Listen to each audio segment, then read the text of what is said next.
Okay, if we look at this X-ray, the striking abnormality is in the left lung.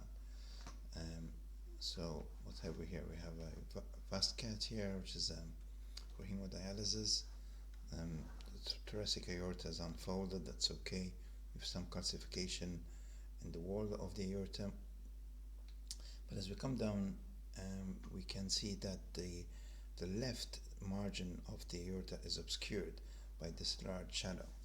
So I'll just show you with a few arrows now. So if we look at the right side of the heart, it's very well defined.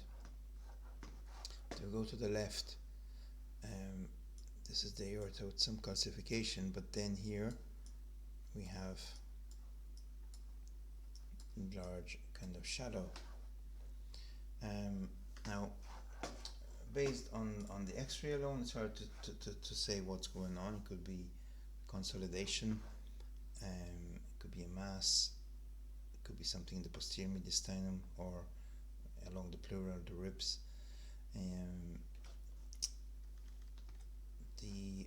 Obviously you need to do some more tests to find out. So based on this appearance, you'd be concerned because you've got a aorta there and calcification, which is often associated with dissection, and you have an obliteration of the thoracic aorta. So you'd wonder, is this a dissection with an aneurysm or a dilatation of the aorta? So the next test would be a CT, the next test of choice. So let's see what we can see here. So what we're seeing here on the CT again is heavy calcification of the thoracic aorta and the arch. As we come down, it's not aneurysmal actually, but as we come down we can see this disruption of the ring. So we have a ring of calcium around the thoracic aorta, and that's interrupted, and the dye, which is brighter in color in the aorta, has broken out through the aorta and into the lungs. So we have a large hematoma which is contained.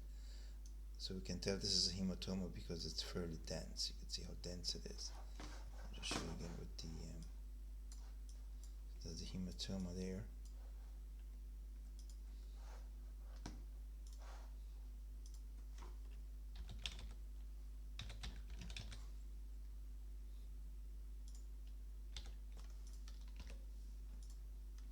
And this is the breach.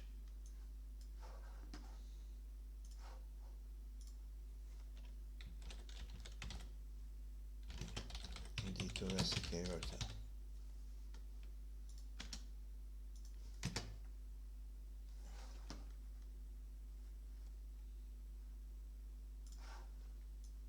There.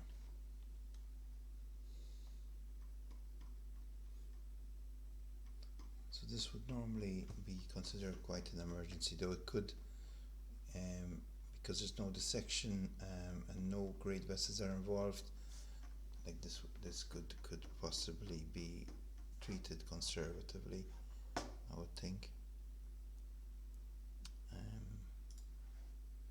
Yeah, so that's it. So the correct answer would be a sealed rupture of the thoracic aorta.